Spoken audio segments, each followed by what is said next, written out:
Welcome to Red Flags and Real Love, hosted by Virginia McConnell, dating and relationship pattern coach, specializing in narcissistic abuse recovery and someone who has lived everything she teaches.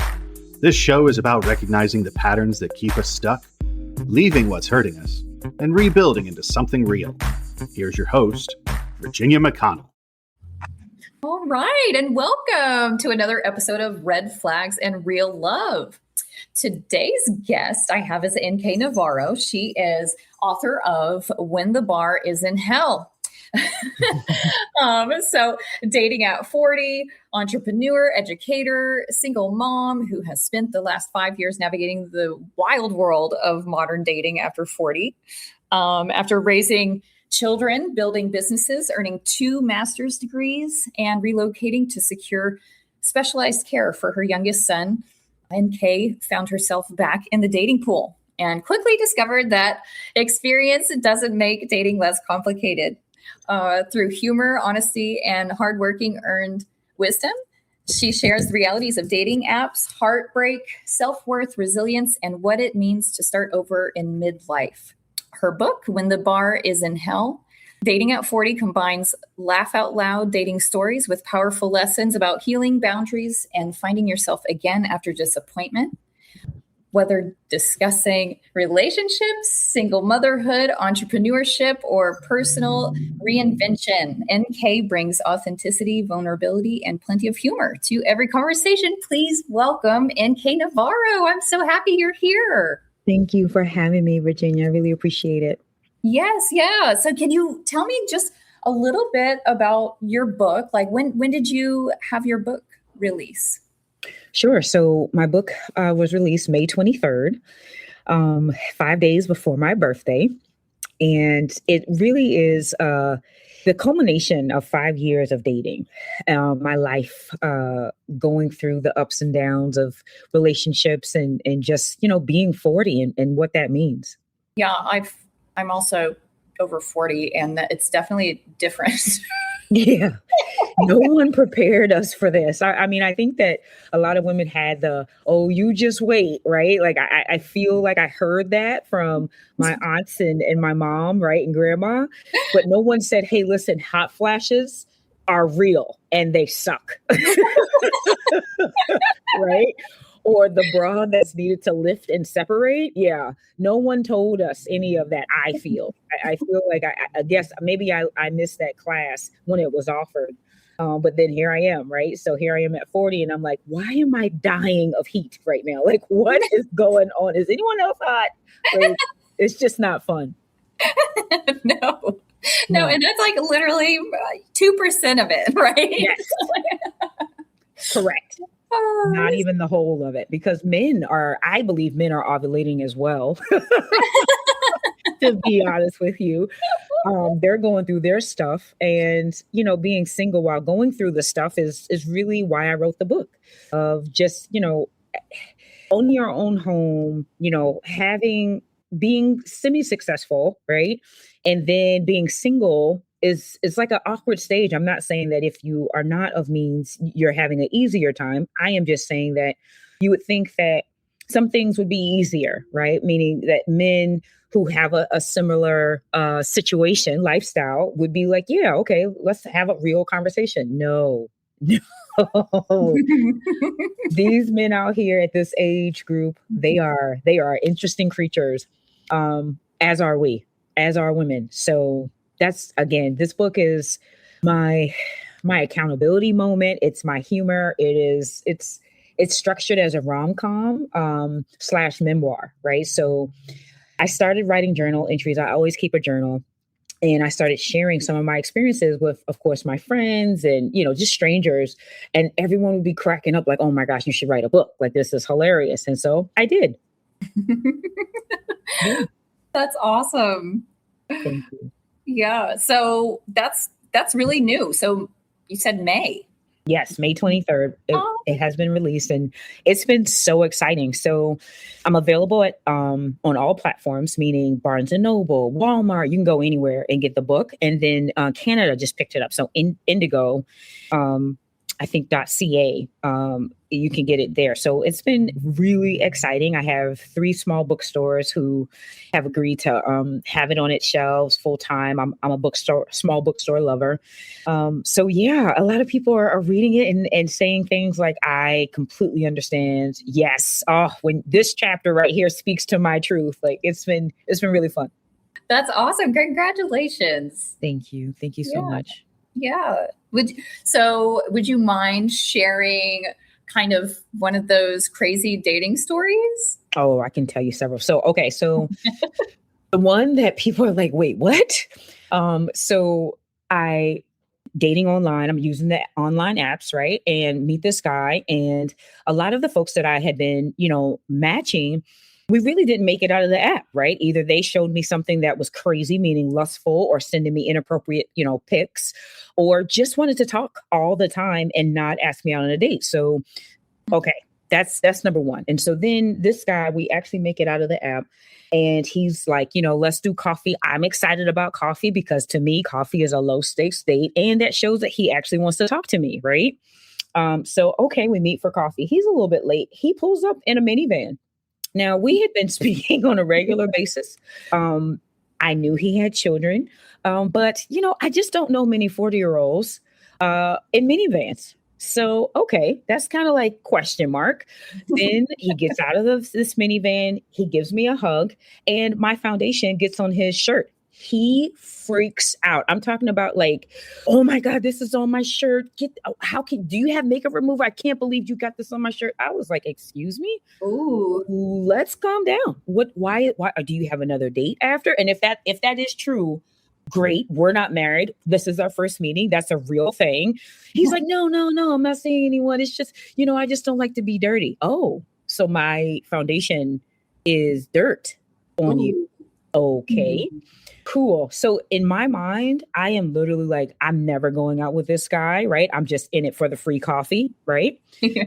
So we walk past his, like, at this point we've hugged, and I like double back at his, like, meaning I look back at his minivan and I see like this apparatus there. And I'm like, this might sound weird, but what is that? He was like, oh, it's my breathalyzer. Excuse me? He was like, yeah, I was hoping that we could actually talk about that in a date. And I'm like, all right, cool. So we get coffee again. While we are getting coffee, I unmatch him in real time, unmatch. We sit down for coffee because a girl loves a good free coffee. So we sit down, and he's like, yeah, I'm, as you know, I'm a bartender, and I got pulled over for drunk driving a few times. And so I got arrested for it. And now I have this breathalyzer in my car. Okay, cool. Awesome. No problem. So I am now very curious about his life because, again, I'm just in it, for my curiosity's sake. And his phone won't stop ringing. Like, his phone will not stop ringing. Huh. Okay, cool. So why? And I'm like, you can get the phone. I step away. Like, we're all adults here. Emergencies happen. That could be your kid's calling. He's like, no, it's not my kid. I'm like, oh, how do you know? He was like, oh, I know the number. Okay, cool. So why don't you just pick up? You know what? I'm all set. Thank you so much for your time. I don't think that we're a match. Cool. So I get up to leave. He answers the phone and he's like, you just ruined another date. I'm bringing your car back now.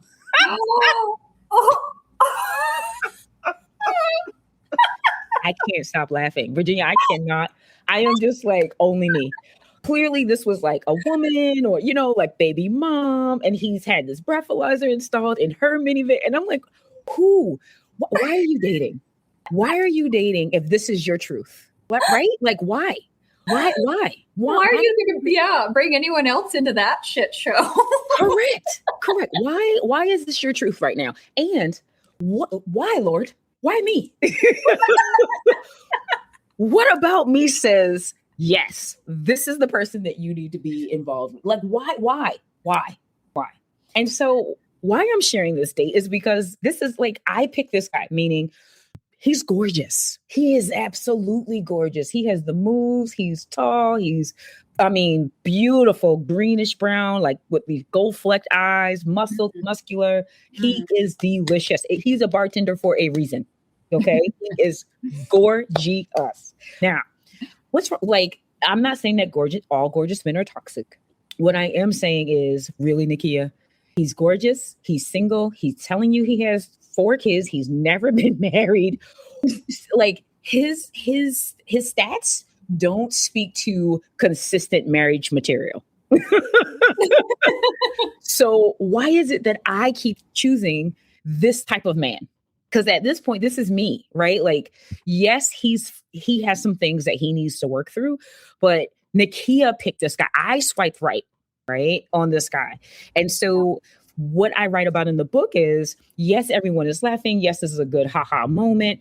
And why am I consistently picking these these humans that I know are not going to be healthy for me? Yeah. Like, what is that about? And so the first 14 chapters of the book are about my continuous picking. Like, my picker is broken. I'm consistently picking these beautiful men who are just not healthy opportunities for your girl. Yeah. I know exactly which ones you're talking about. Yes. So that's one of the many days. Another one didn't have teeth. Another one tried to have sex with me in a car. I don't have tints on my windows. The valet is right next to the car. And I'm like, really? Really? You just gonna have me bust it open in front of, like, where's your respect for, you know what? Get out of the car. No. Thank you, but no, thank you. Like, yes. Mm-hmm. Oh, so much fun, Virginia. So much fun. So what made you start recognizing that pattern? Yeah. So the last date that I went on, the last guy that I dated, I call him Fire in the book. And I would like to say, when you know, you know. And so, yes, I have been married. I was divorced. I am divorced, of course, hence my dating. And I can't say that for many men. Many men are still married and still dating, but that's another interview. My point is that, so I met this guy and he was everything. First of all, he wasn't my typical. Let's just start there. He hasn't passed away. He is reflective. He's smart, career minded and handsome, but again, not in my typical, not in my like checkbox way, right? Like, I have this list of 22 things and I was checking it off, and he would not have checked off these things, right? So here's my point. I met him and he has his stuff together. And, you know, we talked for like 6 weeks, and I'm like, oh my gosh, this guy is amazing. I would have never chosen him. He's so great. So we go on this date and he's literally like, yeah, no, I'm not doing this. You're over talking me. Your ego is massive. And I'm not waiting for you to get your stuff together. And I'm like, what? Don't you know I'm perfect in every way? You don't want me? No.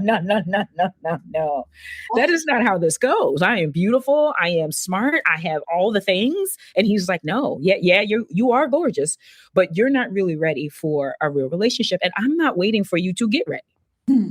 Right. And I'm like, oh, he must be mistaken. Right. And so I am just flabbergasted, and I cut contact. Like, I unmatch him on the app because I'm like, he is out of his mind. How dare he? Right. And the moment that I do that, I feel like I have just walked away, like walked out of paradise. Like, I have lost my mind. And so this moment it really causes me to be like, wait, don't I really like him? I need to figure this out. I can apologize, right? I know how to do that, right? And I don't. I absolutely don't. Because not only do I give him this surface apology, I then set a timeline for when he's supposed to get over whatever it is he's angry about. I do no reflection. I really do no accountability to any of the things that he's offered me. And I'm just out of my mind, right? And so this is all toxic. This is all the things that I complain about and have complained about with former, like in past relationships. And I have an aha moment in midst of my tears. I'm like, you know, Nakia, you are your problem. You are single because of you, friend. Yes. Yes. That is not a nice day at the office. It is not. It is not fun to look at yourself in the mirror and be like, oh yeah, it's you. Yeah.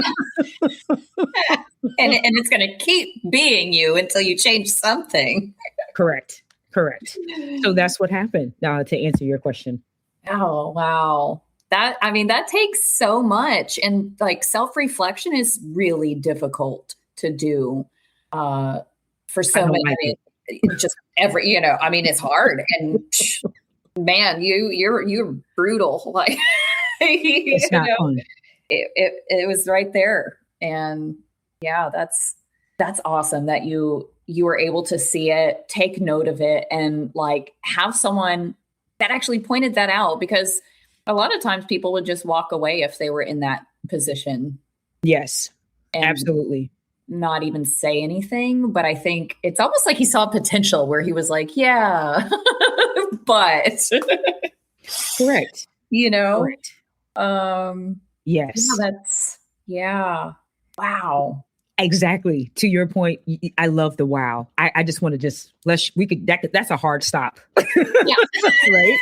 Because what person wants to be like, oh, it is me? Because now it's like, it is me, but like, how do I fix this? Do I journal? Do I, go to a psych? Do I get a therapist? Do I get a count? Like, how do I fix this? And now I got to really do the work, meaning I need to understand my triggers. Do I really need to be dating right now? Because this ain't fixed. So what does that look like if I do decide to get out there? And to be very honest, I'm ruined by fire, meaning that I want him. And so now when I'm looking at potential candidates, I'm looking at them like, ugh, you are not him. You cannot pass go, friend. You no, absolutely not. So I'm just, I'm in this purgatory moment, in my Dante Infernos moment. I am not a happy camper at all. Yeah. Yeah. I mean, it sounds like he set the bar pretty high. He did. And, I think the most interesting thing is, this was not an argument. This was not a screaming battle. Like, no, this was, hey, Nakia, I respect you. You are gorgeous. And here we go. Like, he had a real conversation with me. He was talking to me like he had some sense, and that I had some sense. Just very kind in his delivery and his care for me. That I'm just like, outside of like my father and my siblings, I have never had a man talk to me in that way. Like, absolutely give me utmost respect, period. Mm-hmm. Yeah. Very delicious. And you don't have any contact with him as a friend, or? Yeah. Like, he point blank was like, we're not a match. Yeah. And so, arrow to the heart. And I stopped. Like, if someone says no, and someone like him, who is very aware of his boundaries, I'm not going to continue to maybe baby, right? Yeah. For two reasons. First, I respect him, and if I did convince him to come back, I would always second guess that coming back. Like, are you only here because I convinced you to be here? Mm-hmm. So that doesn't feel good. I would love for him, in the dream world, I would love for him to come back and say, hey, just checking in. Yeah. I'm so curious. And like, especially after you get your book is out now, and you're going to have some buzz going around. So, I mean, who knows? Fire might be coming back. I mean, that's the dream, right? The dream is, if I could have my way, he would read the book, call me and talk to me about it.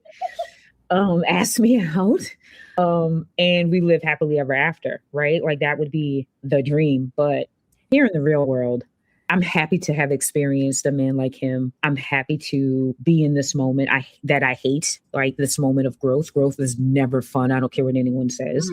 Mm-hmm. And I'm looking forward to getting to the other side of this moment in my life. Good. That's very well said. And I think, being single is its own chapter, and learning yourself, and kind of all over again. And for a lot of people, for the first time, learning yourself.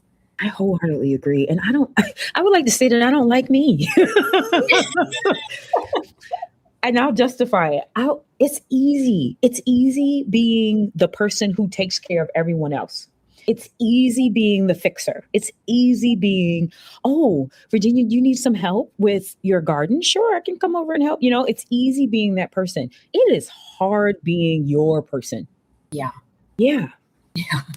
It is. It's very hard because it's like, oh, I really don't like that. And then it's like, oh, I don't like that. And now when associates, friends, colleagues, whomever put you in that position, now you have to figure out the courage to say, I really don't like this. And you're not really my friend. So being confrontational, learning these new skills, yeah, just doing all of that ick while having hot flashes. It's just not fun.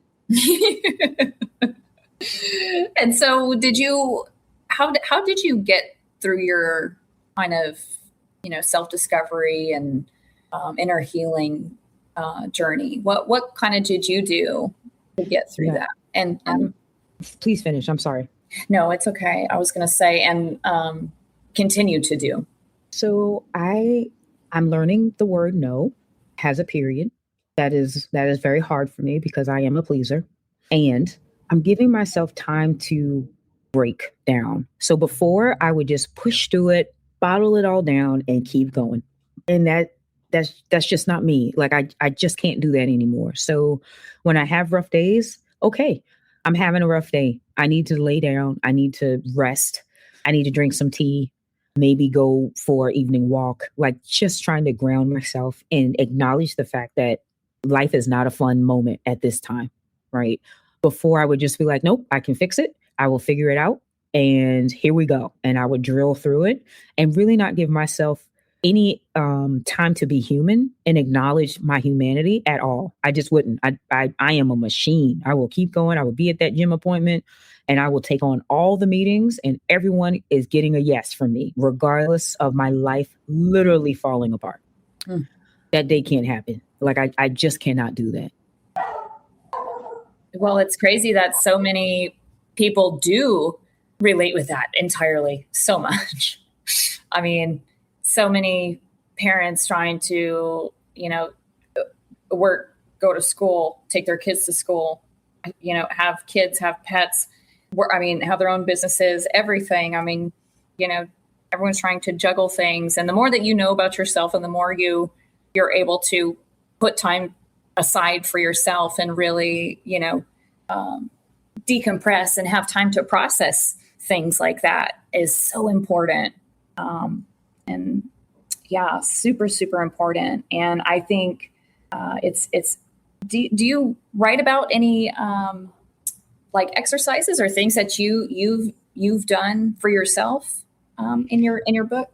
Yeah, so I touch on it. I am a gym person, meaning that first thing in the morning, I walk my dog and then I am in the gym. And during the school year, I get my kids out the door and then I am in the gym. And so when I am in the gym, there's no electronics. I do not touch anything electric. I am focused on just sweating and being me. So that's kind of my brain time. I do my best thinking at the gym. I zone out if I don't feel like taking on whatever task, thinking through it, then I just zone out. And it is necessary for me to be successful throughout the day. If I do not have that gym time, it is bad news bears. I mean, I am cranky. I'm just undone. I need that time. So for me, that has been the best thing for me. The second thing is I journal. And my mom taught me how to journal, and how she taught me to journal was, get it all out. And every journal entry has to end with something positive. You can't sit into the negative or the conflict. You have to end it on a positive. And the positive can be so simple as, I drank a bottle of water today. I smiled. Something. You have to search for the positive in each of your journal entries, at the ending of each of your journal entries. So those two things have been helpful. The third thing is I walk away from my day every day at 12 o'clock. So I go outside, I have the dog, and for a strong 30 minutes, I walk. And then when I come back, I'm ready. And on that walk, again, no tech, just sunshine or the wind or whatever the day outside offers me. But that's how I've been moving through it. And in those moments, sometimes I cry. Sometimes I just think through all of the things that I have on my plate. But I make sure that those times during the day our mind. And those are sacred times. I don't care if I'm traveling. It doesn't matter where I am. I will do my best to get outside and try to get that me time. Yeah, I love that. It's so important. Super important. And I really enjoy that putting the positive, ending on a positive note when you're journaling, because sometimes it's hard to find, something. So even if it's something little, tiny, anything is really big, right? Yes. And yeah, I think I'm actually going to use some of these. I love the no tech. I feel like I'm on my phone constantly, working, communicating, kind of more because I have to, not really because I want to. Right. Yeah. And I love that. When I go for walks with the dogs, I usually try and put my phone away. So that's a great one. And I think it's wonderful because it's some things that, everyone can do. Yes. Yep. Everyone can do. So, oh man, thank you so much for being a guest. I really had a great conversation with you. Thank you for having me. I really appreciate it. Yeah. Okay. So NK, do you want to tell my listeners where they can get a hold of you and more about your book? Yes, anyone can go to nknavarro.com. That's my website. Or if you're on the TikTok, you can go to author NK Navarro. I am there. Where else can you find me? If you're on Facebook, author NK. And again, the book is available all over the place. So Barnes & Noble, Amazon, it's free on Kindle until the end of August. It's everywhere. Walmart, BAM, so Books A Million, it is everywhere. So please download it or purchase it. And yeah, that's it. Awesome. All right, guys. Well, thank you so much for listening. And this concludes another episode of Red Flags in Real Love. Thank you. I appreciate it. That's it for this episode of Red Flags in Real Love. If anything Virginia talked about today resonated with you, visit breakthepatterns.net and join the free class every Monday at 7:30 p.m. Eastern Standard Time. It's free, it's live, and it's the best place to start. And if you enjoyed this episode, please leave a quick rating wherever you're listening. It takes 30 seconds, and it genuinely helps the show reach more people who need it. See you then.